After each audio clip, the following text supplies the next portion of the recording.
Well, last year we had our art classes here. Yeah, that was by accident. Yeah, it was by accident. Art classes this year. Alright, I need you guys to do me a favor. These two rows, I want you guys to come up here.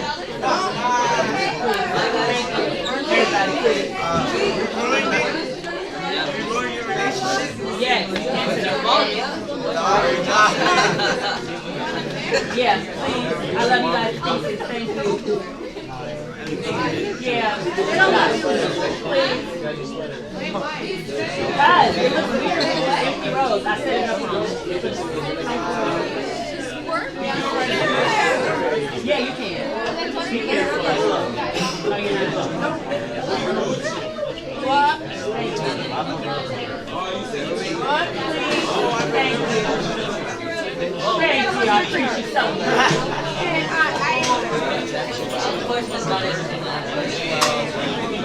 Oh my God, there's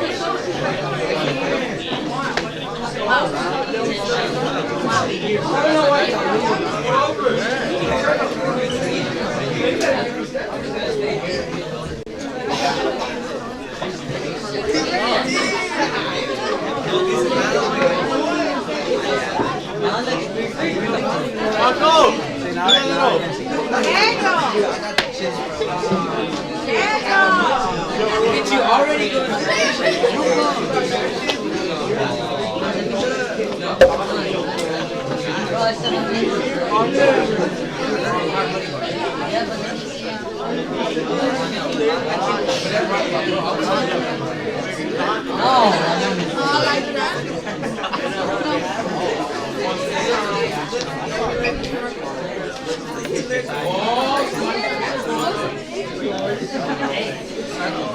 Okay, ladies and gentlemen, can I have your attention, please?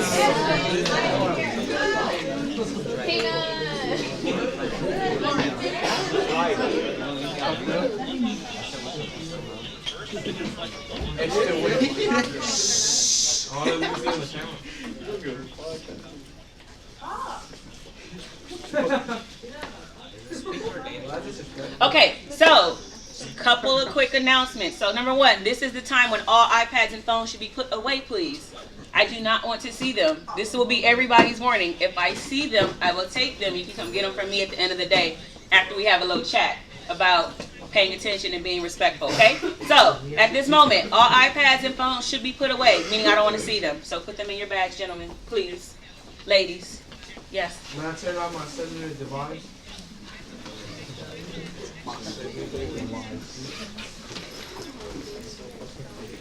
Alright, so while you guys are doing that, secondly, just a note, so we're going to start CPR makeup a little sooner than planned, because there are a lot of you that need to do makeup, so we're going to get that over with quickly. So I'm actually going to start this week.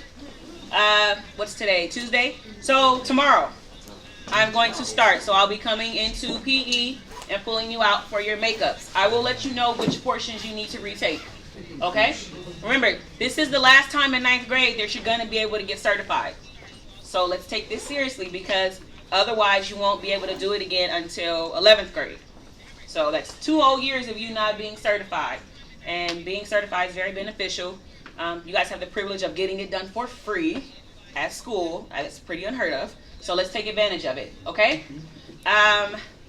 Any questions so far about that? No.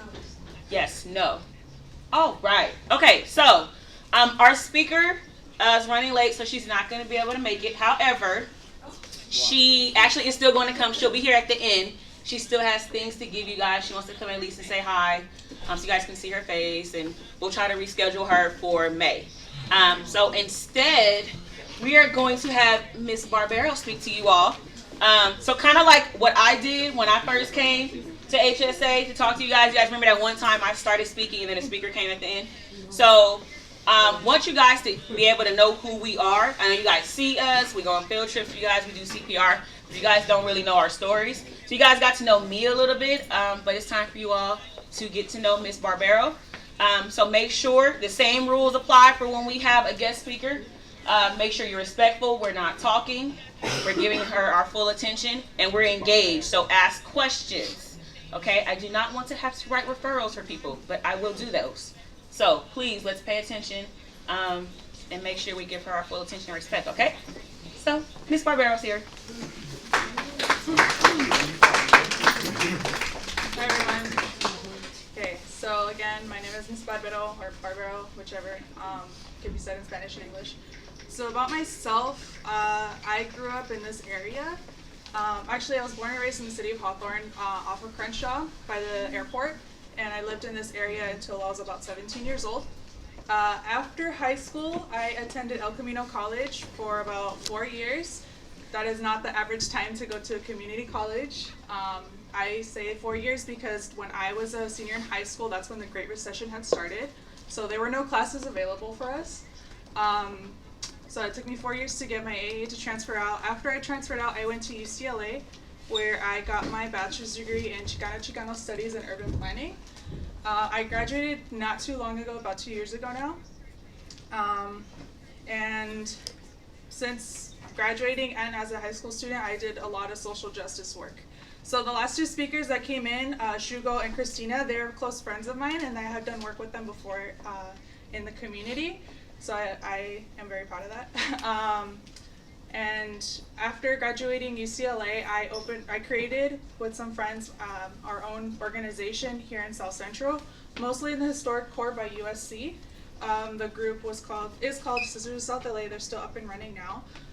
And I was a part of it for about 2 years. And the goal of the organization was to find mentors for young women of color. So like you ladies here in the room right now, because as a high school student, I didn't know of any women leaders who were prominent in social justice circles, so we decided to create our own. So that's the work I have done, and yeah, that's all I have for you right now. As after that group, I left just because I needed some time. I did a lot of social justice work, like I had mentioned before, so I just need a break. And what I've been doing since then, I'm a muralist. I've done paintings in East LA specifically. I haven't done any work here in South Central. And so far, like I said, I've taken a break from that just recently because it just became too much. Driving from South Central to East LA every other day was too much on my car. But if you all have any questions about art and what that takes, I'm more than happy to answer those questions for you. So, yeah. I have a question. Sure. So what was your experience like going to a 2-year college? Versus the 4-year? Yeah, versus a 4-year. I like to tell people I had just as much of a college experience at El Camino as I did at UCLA. Actually, more so than UCLA. I was very involved at El Camino. I was a part of the Metro organization, which is a Latino organization on campus. And I built a really close relationship with a lot of my professors. I still talk to them to this day, even though I'm far gone as a student. And I made a lot of friends. A lot of my friends, I keep in contact with them now. I mean, I still have friends that I speak to that went to UCLA with me, but our relationship isn't the same because it was so much more faster at UCLA. I only did 2 years there, and it flew by really fast. Any questions? This is the time for you guys to ask questions, right? So I know you guys hear a lot about we're supposed to be college ready and we push you guys to go to 4-year universities, right? But there are different avenues to be able to get a bachelor's degree, right? So you can go through a 2-year and transfer, or you can go straight through a 4-year, or you can take a break. So there are different options for you guys, and I want you guys to know that there is no one true path, okay? So. Sure. What was your question? What was the biggest one? Like the biggest one? My biggest what? The biggest painting that you Painting. I actually did one in November. It was displayed in downtown for the Dia de los Muertos celebration. It was probably about the size of this wall, well, from the poster to the end right here. And it was on panels, so it wasn't just like a wall. We had to break it in pieces and then bring it to downtown LA. Any question? I do want to say, like, a lot of folks don't really like, I know for myself when I was graduating high school, it was really hard for me to accept the fact that I was going to a 4-year or 2-year school because a lot of my friends were accepted to 4-year schools. And it did get lonely because I was so used to being with my friends all the time. But it's not a bad thing. It really isn't. I saved a lot of money. Granted, I did work because I didn't understand how FAFSA worked. So my first 2 years, I worked up to 3 jobs to pay for El Camino. But again, that's because I didn't understand how FAFSA worked and I paid for everything out of pocket. Which is why I take advantage of the resources that are here, because had I known about it, I probably would have saved myself a lot of time not working 3 jobs. Yeah. Would you paint with him? Sure, I would be okay with painting with that. Yeah.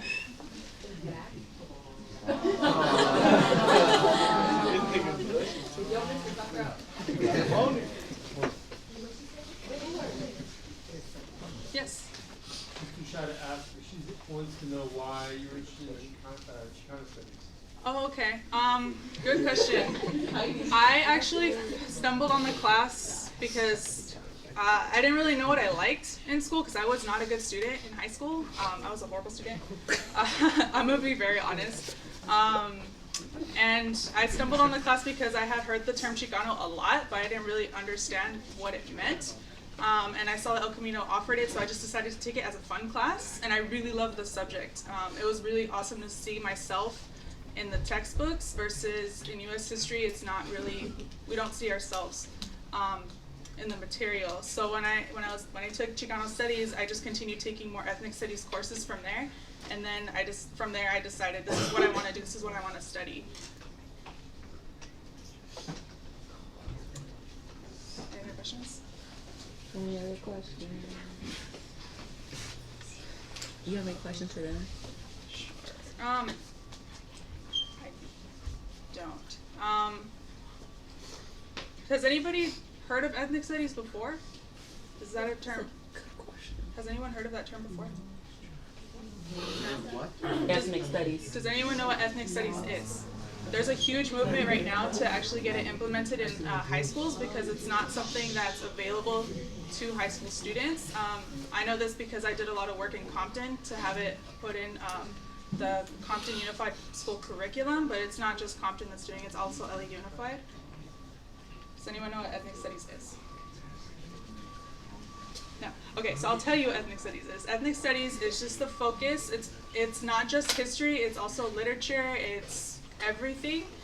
But the central focus is people of color. So Latinos, Latinas, African American, American Indian, Asian American, and the histories and our contributions to the U.S. And it, like I said, it's a very broad topic, and you can go many avenues with it. So, like, I'm here with you all working in education with a Chicano Studies degree, and I have a friend. She's actually going to law school with the Chicano Studies degree. So just because you have that degree doesn't mean you're stuck in one area. Any other questions?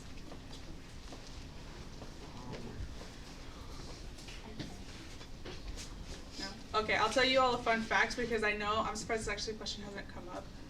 So a lot of, I know one student in particular is always asking me this question, like, Ms. Cardenas and I, are you two best friends? Fun fact, me and her are actually roommates in college at UCLA. Who? Ms. Cardenas, your 9th grade English teacher? Yeah. So I actually met her at El Camino, and then she transferred before I did, and then once I transferred, she and I were roommates. Fun fact. So college, make friends forever.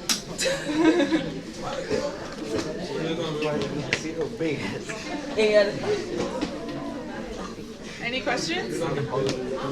Any of the friends that you met in high school, did you ever see them? Hold on, guys. We have a question. That's a really good question.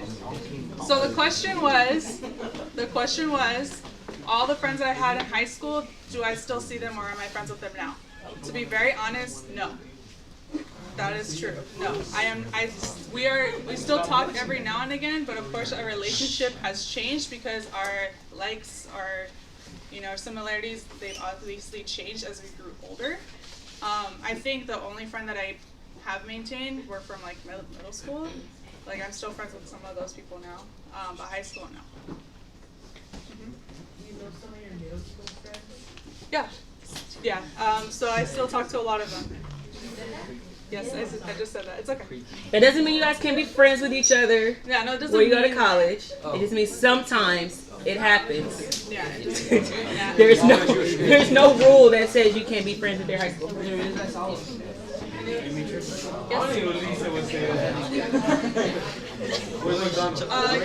didn't hear. Hold on, you guys. We have a question. I hear a lot of talking, so why don't we ask these questions to Miss Barbero? Right? Right, Daniel? Yeah. Okay. Dan, you got a question? When I was in high school? I think who impacted me a lot was one of my professors at El Camino. That being said, because I am first generation college student, I'm the first one in my entire family to go to school, and even one of the few that actually graduated high school. And when I was at community college, I didn't really think I could even make it to a 4-year school because like I said, I was a really horrible student. Not horrible, but I wasn't the greatest student in high school, so I didn't really think I was very smart. And I couldn't ask my parents for help because they don't even have a high school diploma. So one of my professors at El Camino, he really encouraged me to apply to UC schools when I was transferring out.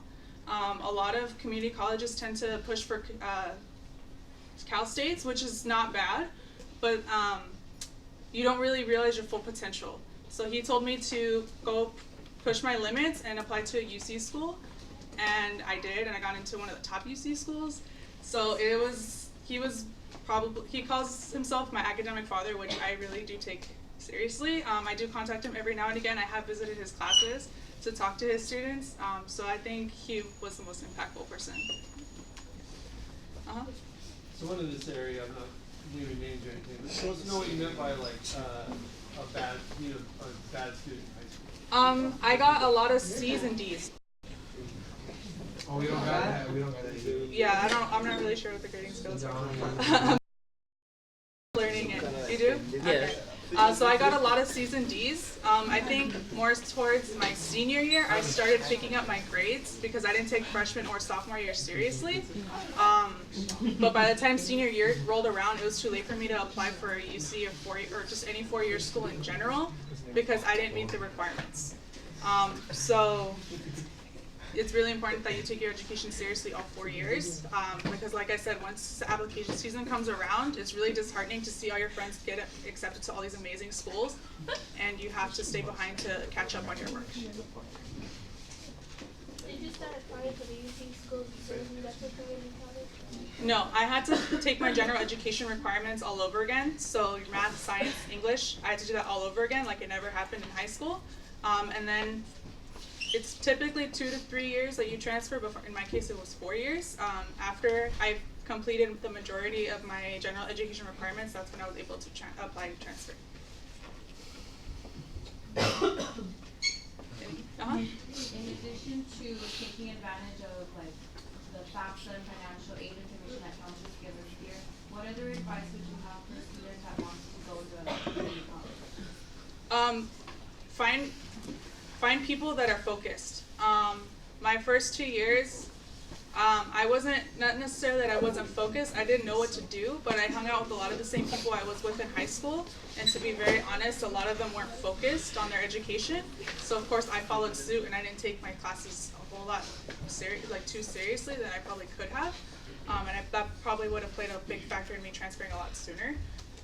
So if you are in community college, it is very, very easy to get lost and drop out. I had known people who had been at El Camino for a lot longer than me. And there's various reasons why people take a long time. It could be work, it could be just life in general, or it could be because they are not focused. So in community college, stay focused, find people that are determined to transfer, and you will keep each other accountable and finish. Any other questions? Mm-hmm.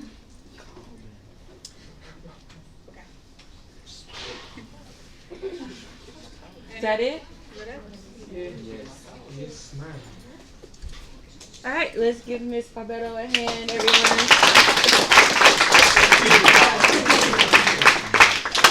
Okay.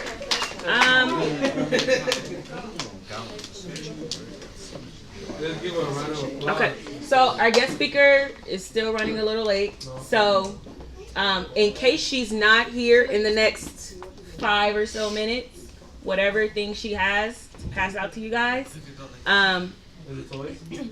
I'm not sure what it is, but I will hand them out to students who I feel like are often engaged, come and ask questions about college and things like that. Okay?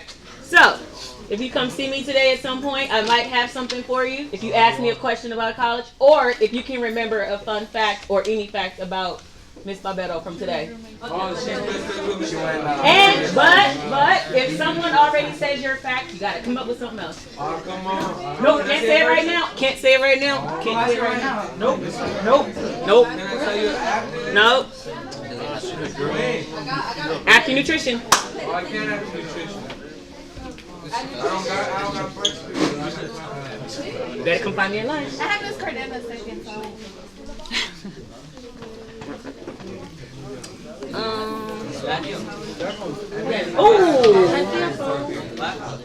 Okay, Modern. It still hurts, but not as much. You can see with your eyes, not with your hands.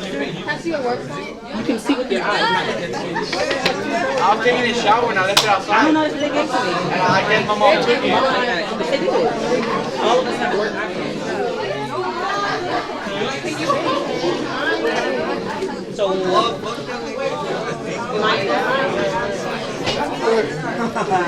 that means you ready for a whooping? Y'all are so funny.